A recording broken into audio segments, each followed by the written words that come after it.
Conforme a situação entre Israel e Irã vai se agravando, mostrando o potencial risco de guerra, temos que considerar as capacidades de fato que o Irã possui, o que é verdadeiro e o que não é na sua capacidade militar. E é isso que vamos ver no vídeo de hoje. Mas antes disso, não se esqueça de se inscrever no canal e de compartilhar o vídeo com todo mundo que você conhece, porque a sua ajuda é muito importante para que eu continue trazendo conteúdo para vocês. Afinal, esse é o único canal de geopolítica de verdade em língua portuguesa e a sua ajuda é muito importante. O meu nome é Leão Peta e esse é o canal Geopolítica Mundial.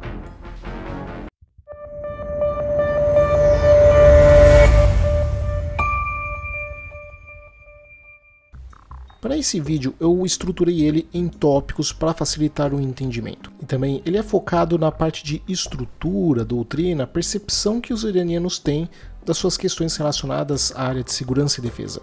E não apenas ficar citando tipos de veículos que eles possuem, porque já existem muitos canais que fazem isso. E a primeira coisa que nós temos que entender é a questão do histórico. Porque não é só a geopolítica, que eu já fiz um vídeo sobre a geopolítica do Irã aqui, onde eu vou deixar destacado na descrição deste vídeo, mas entender o histórico da evolução no contexto iraniano. Porque quando falamos do pensamento militar iraniano, existem dois eventos que irão moldar o racional militar do Irã.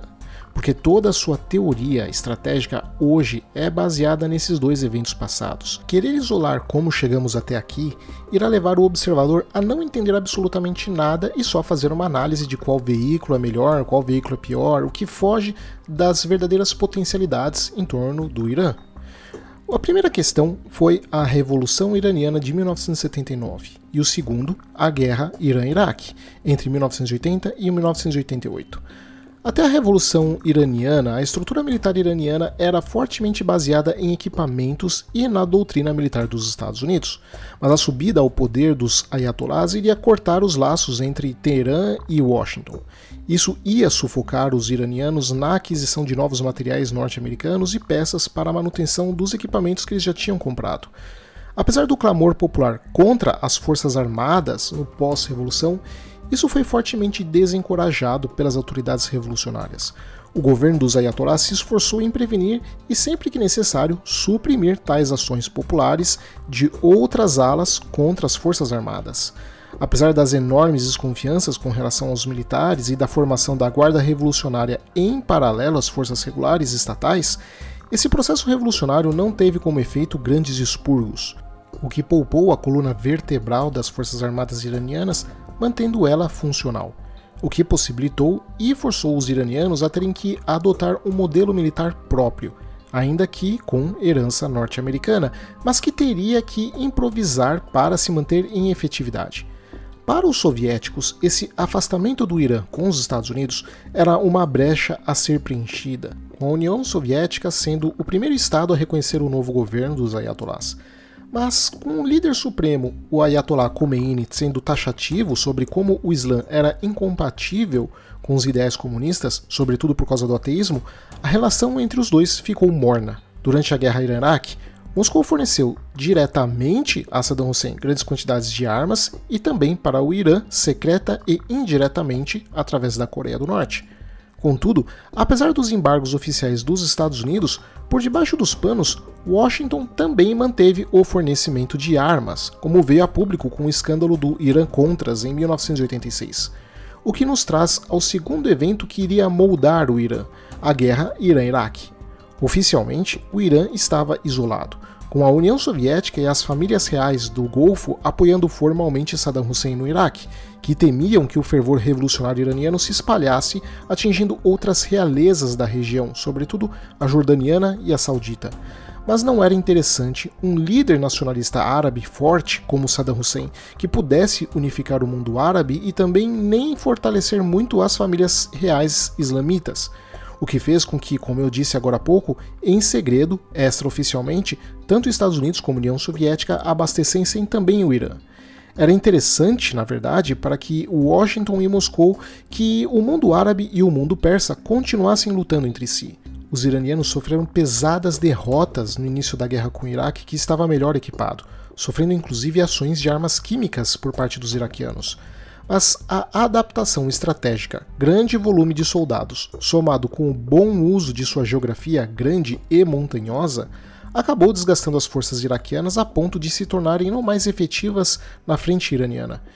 Isso ensinou aos iranianos como a sua defasagem tecnológica e material seria um problema no longo prazo. Conforme novas tecnologias mais letais e mais precisas surgissem, eles talvez não tivessem mais a mesma sorte que tiveram em questão, e logo teriam que sanar essa vulnerabilidade. Então chegamos na questão da percepção iraniana, que uma vez que esses dois eventos que eu mencionei foram os que moldaram a visão militar do Irã. A estrutura da defesa iraniana sempre esteve ciente dessa defasagem e inferioridade técnica e numérica com relação aos Estados Unidos e outras forças do Ocidente, focando então em três coisas desde o início dos anos 2000, sobretudo após a guerra do Iraque em 2003, quando parecia inevitável que o Irã seria o alvo logo em seguida depois do Iraque. A primeira em modernizar a sua capacidade militar tecnologicamente, pelo menos um mínimo o suficiente para poder ter alguma equivalência com as forças ocidentais, sobretudo em sua capacidade antiaérea e eletrônica. A segunda, em conseguir ganhar tempo e obstruir as ambições geopolíticas ocidentais e sunitas no Oriente Médio através de guerras indiretas, utilizando milícias xiitas para guerras irregulares e por procuração. E a terceira, o desenvolvimento da sua capacidade nuclear e balística.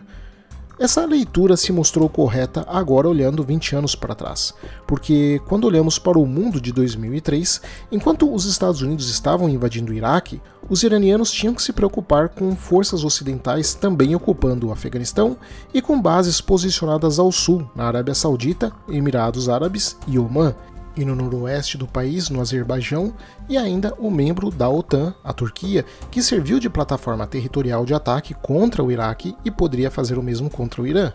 Parecia inevitável na época uma invasão ao Irã, mas conforme a guerra no Iraque ficou embolada e no Afeganistão arrastada e sem resultados, a invasão iminente foi sendo substituída por um iminente bombardeio conjunto americano. O que os iranianos aprenderam é que o Iraque foi falsamente acusado de ter armas de destruição em massa e por isso foi invadido, enquanto a Coreia do Norte, que de fato possuía, não foi seriamente ameaçada de invasão. Essa equação mostrou para as elites do país, os ayatollahs, que se Saddam Hussein tivesse de verdade armas nucleares em sua posse, não teria sido morto. Logo, eles também deveriam ter para assegurar a sua sobrevivência. Os iranianos empreenderam guerras no norte do Iraque contra as forças de ocupação dos Estados Unidos através de milícias xiitas que eram treinadas pela sua força de elite, as forças Quds, sendo que em algumas operações os próprios Quds atuaram diretamente. Isso ganhou mais tempo para eles e o iminente bombardeio americano aos poucos foi deixando de existir e sendo substituído pelo então iminente bombardeio israelense, que vivia denunciando o Irã de estar desenvolvendo em segredo armas nucleares.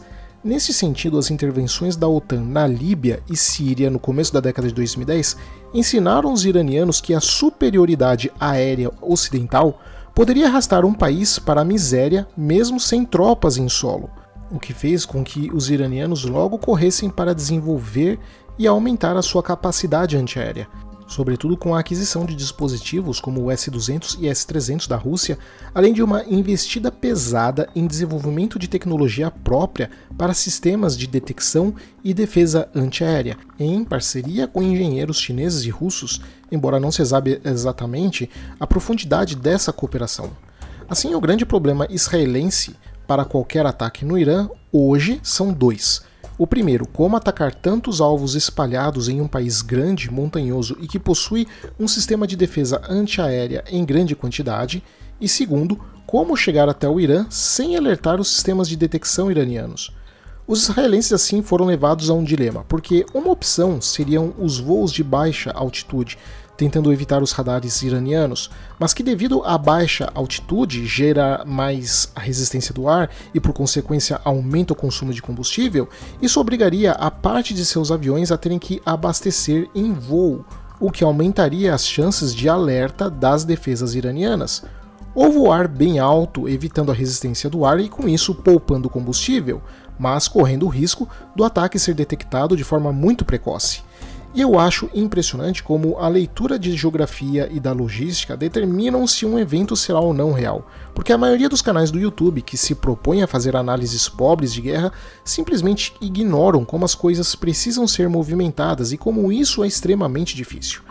De qualquer forma, essa enorme dificuldade logística, somada com a guerra civil na Síria, que seria o novo palco de atuação das milícias xiitas e posteriormente das próprias forças Quds, tornaram inevitável o bombardeio israelense gradualmente em algo esquecido, o que nos traz finalmente a situação de hoje.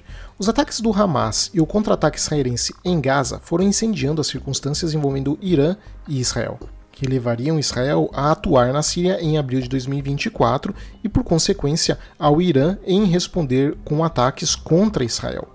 Com relação a esse evento é complicado, porque a situação é que, de acordo com Israel, não foi a embaixada que foi atacada, mas sim o prédio vizinho da embaixada, que era da Guarda Revolucionária.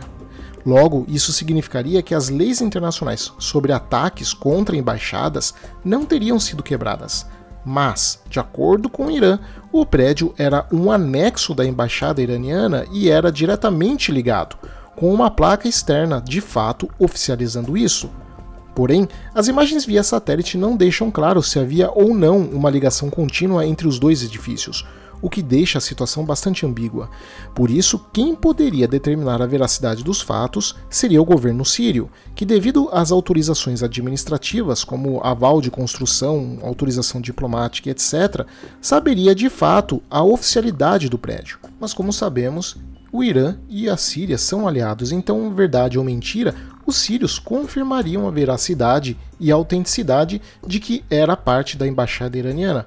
Ou seja, nunca descobriremos a verdade, porque isso será parte da guerra de narrativas dos dois lados. Quem é pró-Israel falando que não era embaixada e quem é pró-Irã dizendo que era embaixada. Então eu acho que não vale a pena focar em quem tem razão, mas sim no cálculo matemático de forças e eventos, o que nos leva a uma ameaça de novo de guerra entre os dois países. As dificuldades logísticas que eu mencionei de Israel atacar o Irã permanecem as mesmas, embora já faz alguns anos que Israel tenha algumas unidades do caça americano F-35 que poderiam tornar este ataque um pouco mais palpável, por assim dizer, embora permaneça incerto a sua efetividade em caso de ataque contra o Irã. Por outro lado, uma tentativa iraniana de movimentar tropas contra Israel é também irreal, dada a quantidade de soldados que precisariam movimentar e com a quantidade de equipamentos para isso que eles possuem hoje, tendo ainda que atravessar dois países com infraestrutura bastante ruim. Porém, o diferencial são os usos de drones e mísseis, que permitem ataques que antes seriam ou inviáveis ou arriscados demais. Então nós temos a estrutura militar hoje. E a condição militar do Irã hoje em dia, num primeiro momento, pode dar a impressão de fraqueza e antiguidade. Mas um olhar mais atento vai mostrar que não. Os iranianos se adaptaram da forma que podiam com os poucos recursos que possuíam, construindo uma força alternativa à guerra moderna bastante eficiente. Então merece cuidado. Em termos de força hoje, Teherã mantém dois braços armados, o Exército Regular e o Corpo de Guardas Revolucionários Islâmicos, o IRGC. Enquanto o Exército Regular protege a integridade territorial do Estado, a Guarda Revolucionária age como garantidora do regime e guardiã da Revolução. Uma coisa que é importante ter em mente sobre a estrutura de poder iraniana é que o Irã não é uma ditadura no sentido literal da palavra. O regime não é fechado em torno de uma única figura pessoal, como acontecia com Saddam Hussein no Iraque ou com Putin na Rússia, mas em torno de uma assembleia de clérigos xiitas, que divide a autoridade de Estado com um presidente que é popularmente eleito. Devido a essa configuração descentralizada, o Irã é muito mais uma espécie de semidemocracia, e não de fato uma ditadura no sentido puro. Essa menção que eu faço é importante porque a Guarda Revolucionária, formada em 1979, quando teve a Revolução, sempre foi preferida em relação ao exército convencional, que era visto como suspeito ideologicamente. Eles garantem que Teherã exerça pressão regional por meio de ações diretas e indiretas, sendo responsável pelo arsenal de mísseis superfície do país. No entanto, a divisão entre os dois exércitos é economicamente ineficiente e duplicativa, dispersando os recursos disponíveis de forma mais ampla do que seria em caso contrário. A Guarda Revolucionária espelha os 3 ramos das Forças Armadas regulares, com unidades terrestres, marítimas, aéreas e espaciais, mantendo uma estreita associação com a liderança do Irã. Sua força aeroespacial, ou seja, dos mísseis, é responsável pelo inventário de mísseis de curto e médio alcance, que é o centro de sua política de dissuasão hoje. Enquanto isso, sua força Quds é encarregada de apoiar milícias ou atores não estatais em conflitos regionais que promovam os objetivos geopolíticos do país. A Guarda Revolucionária, apesar de ligada à elite do governo, enfrenta problemas com seus equipamentos da mesma forma que as Forças Armadas regulares, com exceção de alguns tipos de mísseis e drones. A maioria dos seus equipamentos é obsoleta, seus principais tanques de batalha e veículos de combate de infantaria são semelhantes aos do exército regular, principalmente compostos por modelos antigos. O tanque mais moderno em seu arsenal é o T-72S, obtido em negociações com a União Soviética no final dos anos 80 e início dos anos 90. E seus veículos blindados são em sua maioria de origem soviética, com designs datados das décadas de 50 e 60. E embora o Irã afirma ter produzido domesticamente tanques como o Kahar, ele nunca foi empregado de fato em batalha, então não sabemos se ele é realmente efetivo ou apenas uma propaganda. A sua aviação oficialmente possui caças norte-americanos F-14 adquiridos antes da Revolução de 1979, mas além de ser inadequado para o teatro aéreo da década de 2020, ainda se suspeita que talvez nem mesmo esteja operacional. A sua força aérea também possui outros caças, como o russo MiG-29, o F-7 Chengdu da China, o Mirage da França e os americanos F-5 e F-4, além de algumas cópias de desenvolvimento próprio em pequena quantidade, mas todos ou são inadequados para um cenário de combate aéreo de 2020 ou sofrem por faltas de peças. Recentemente foi anunciada a chegada de caças russos Su-35 que deverão revitalizar parcialmente a sua capacidade aérea, sobretudo na defesa territorial do país, uma vez que dificilmente seriam empregados de forma ofensiva para fora, dado o enorme risco que isso teria. Essa dificuldade em manter uma força aérea se dá principalmente por causa dos custos e da dificuldade de acesso a peças para reposição no mercado global, o que fez com que seus extremamente antigos Su-22, que estavam aposentados em depósitos, fossem parcialmente reativados. Mas, tal como os demais, dificilmente teria chances num cenário de combate moderno, claro que com exceção do Su-35, que ainda está em vias de ser entregue. Os sistemas antiaéreos iranianos, como ficou exposto nos ataques que eles sofreram na Síria, permanecem deficientes quando operados em pequenos números e isolados, e aparentemente não conseguem lidar com o caça F-35, o que obriga a Teherã a ter que manter grandes volumes em concentração de regiões com alvos estratégicos. Embora o Irã tenha sofrido muito por falta de assistência técnica estrangeira e da tecnologia imediatamente após o estabelecimento de seu programa de mísseis balísticos ainda lá na década de 80, eles de lá para cá fizeram progressos enormes na conquista da autossuficiência, curiosamente por meio da aquisição através do mercado negro de tecnologias de mísseis e do desenvolvimento próprio. Os desenvolvimentos recentes no programa de mísseis balísticos do Irã podem ser resumidos nos seguintes pontos: ênfase na melhoria da precisão e, portanto, da utilidade de seus sistemas, desenvolvimento de locais de lançamento fixos e de veículos móveis para aumentar a capacidade de sobrevivência, produção de mísseis de propelente sólido para uma força mais reativa e construção de locais de armazenamento e lançamento subterrâneo para aumentar a sua capacidade de sobrevivência. Então nós temos a tecnologia dos mísseis, que talvez seja o aspecto mais importante do Irã. O arsenal de mísseis balísticos do Irã tem uma amplitude e profundidade muito grande. Se estima que o Irã opere pelo menos 20 tipos diferentes de sistemas, e o Comando Central dos Estados Unidos estimou em 2022 que o Irã possui mais de 3.000 mísseis balísticos, de todos os tipos e em diferentes alcances, de curto a médio e longo alcance. Apesar do interesse evidente do Irã em possuir um grande arsenal, seus líderes adotaram uma abordagem pragmática, priorizando o desenvolvimento de sistemas cada vez mais avançados e interrompendo a produção de equipamentos tidos como ultrapassados. A interrupção da produção de mísseis balísticos de curto alcance do estágio Shahab 1 e 2, que são móveis, em 2015, e a mudança para o desenvolvimento da variante melhorada como o Qian 1 é um exemplo disso. Essa abordagem tem sido guiada pelo desejo da liderança iraniana de melhorar a sua utilidade e a letalidade do seu arsenal de mísseis balísticos.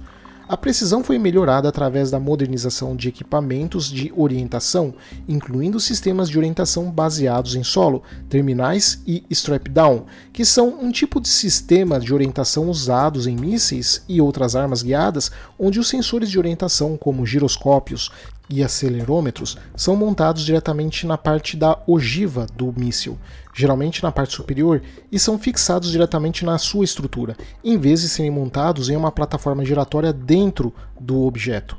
O míssil balístico de médio alcance Sagil-2, de 2 estágios e móvel, por exemplo, pode ser beneficiado da modernização com um sistema de orientação strap-down mais moderno. Da mesma forma, uma versão atualizada do míssil balístico de curto alcance Qian-1, móvel e com propelente líquido, para ter sido equipado com um novo pacote de orientação, dada a precisão evidente do míssil quando foi usado no ataque contra as forças dos Estados Unidos numa base aérea no Iraque em 8 de janeiro de 2020.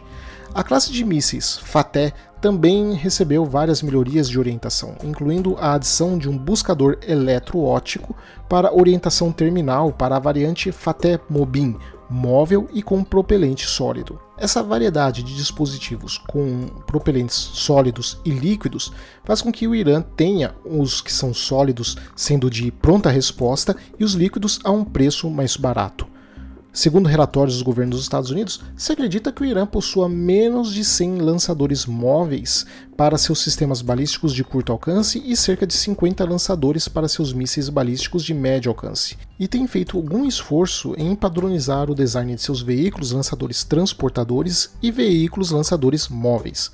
Mas por causa do grande tamanho do seu programa de mísseis balísticos em termos de quantidade de sistemas que possui e variantes de diferentes tipos de sistemas que implanta, bem como o número grande de fabricantes envolvidos no desenvolvimento e produção de equipamentos militares e de uso duplo, a Força Aeroespacial iraniana utiliza uma ampla variedade de diferentes tipos de lançadores, alguns dos quais podem ser camuflados como veículos civis. Essa questão de ter tanta variedade é um problema, mas também um trunfo, porque se por um lado essa grande variedade faz com que esse programa acabe sendo muito caro, por outro lado faz com que sistemas defensivos tenham problemas ao lidar com tanta variedade de dispositivos que possam vir do Irã. Os lançadores móveis do Irã podem ser divididos em duas categorias principais: veículos militares e veículos civis que foram adaptados para lançar mísseis, mas são camuflados como veículos civis. Os primeiros consistem em lançadores que são projetados propositalmente como veículos militares, embora alguns projetos produzidos no Irã sejam derivados de veículos civis. Vários lançadores móveis construídos sob medida para transportar e lançar diferentes tipos de mísseis balísticos, incluindo o Desful e o Zolfalgar Bazir. Outro é o veículo lançador de design soviético usado para transportar e lançar mísseis, o Scud B e o C, este último dos quais o Irã recebeu da Coreia do Norte ainda na década de 80. Além de utilizar lançadores móveis para melhorar a ocultação e a sobrevivência de seu arsenal de mísseis balísticos, o Irã possui vários locais subterrâneos de armazenamento e lançamento de mísseis para fins semelhantes, o que é uma vantagem em um país tão montanhoso.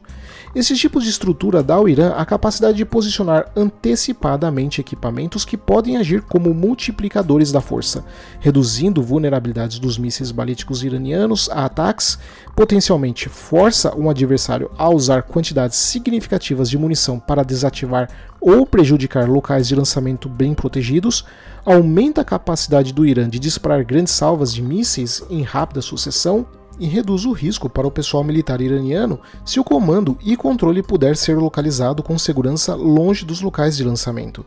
Embora a força aeroespacial deles tenha utilizado locais subterrâneos de armazenamento de mísseis para veículos lançadores desde pelo menos 2015, parece que o Irã projetou complexos mais avançados que usam equipamentos de recarga e lançamento.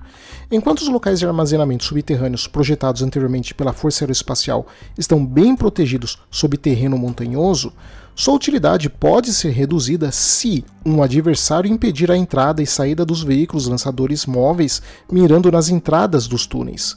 O Irã parece ter feito alguma tentativa de minimizar essa vulnerabilidade, já que alguns dos seus novos locais parecem apresentar sistemas ferroviários automatizados internos para transportar mísseis através dos túneis, juntamente com silos de revista rotativa e silos de lançamento. Isso permitiria mover rapidamente os mísseis dentro dos complexos de túneis, recarregar mais rápido e lançar salvas de mísseis de dentro do complexo em rápida sucessão.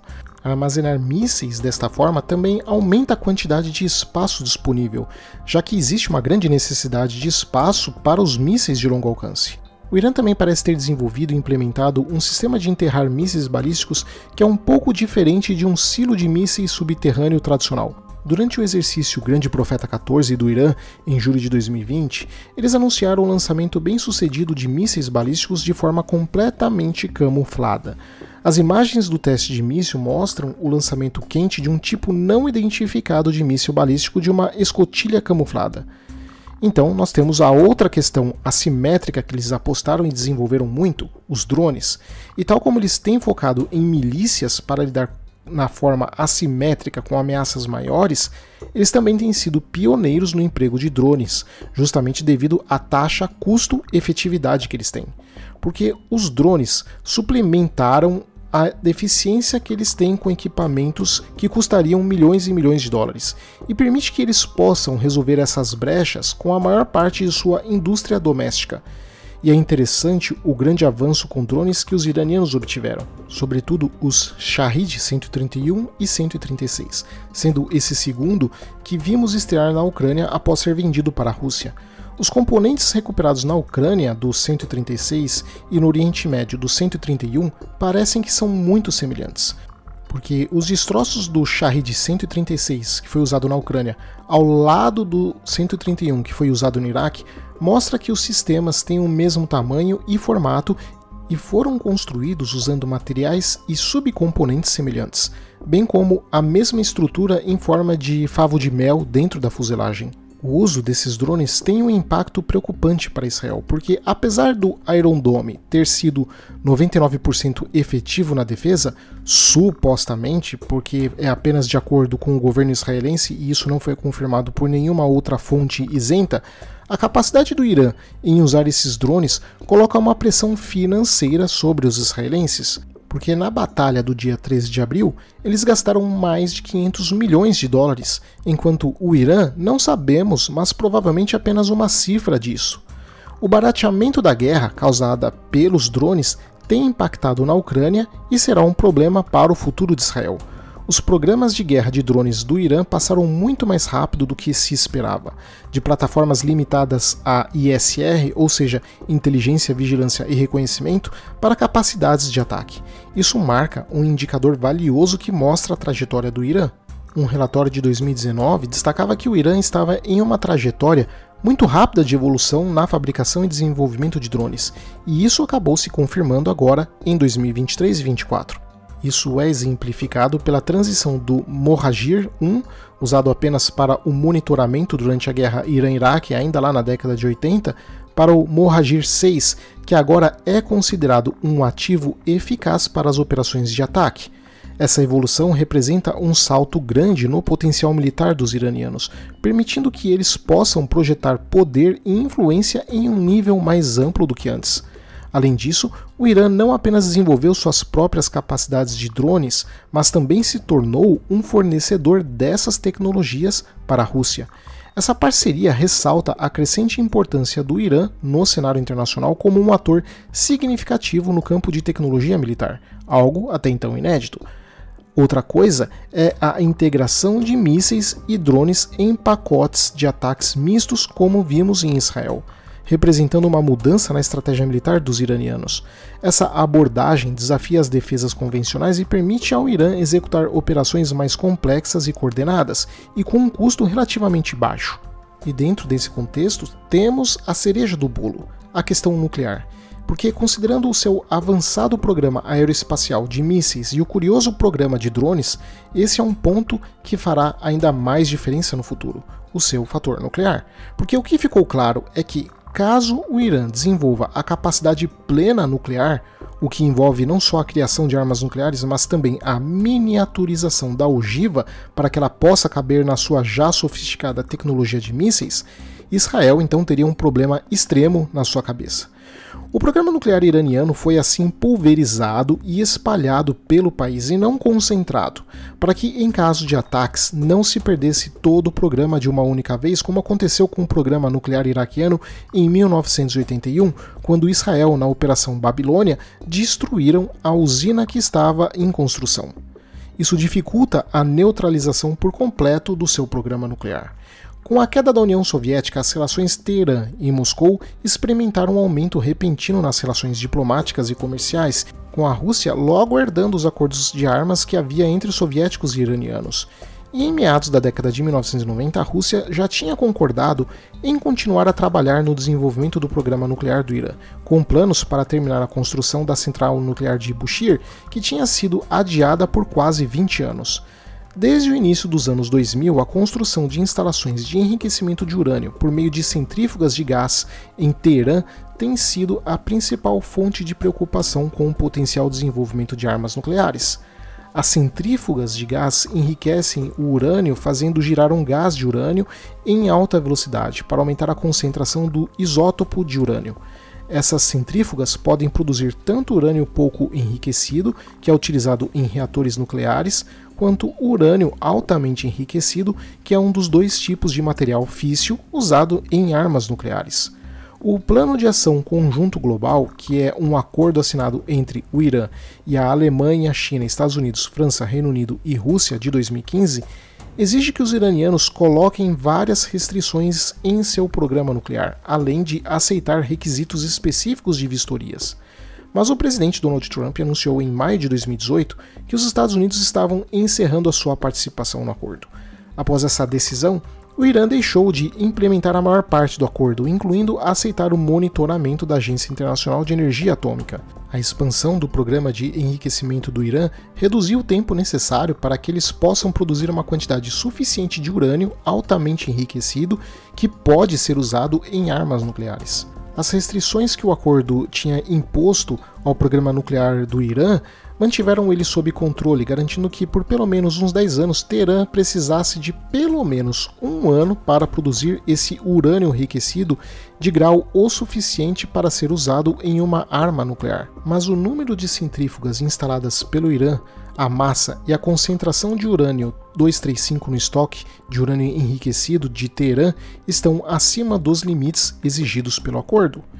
Os iranianos ainda não têm o design viável da arma nuclear ou um sistema de detonação explosiva adequado para isso, e talvez eles possam precisar de mais experiência na produção de metal de urânio, que é um metal enriquecido de grau armamentista para uso em uma arma nuclear.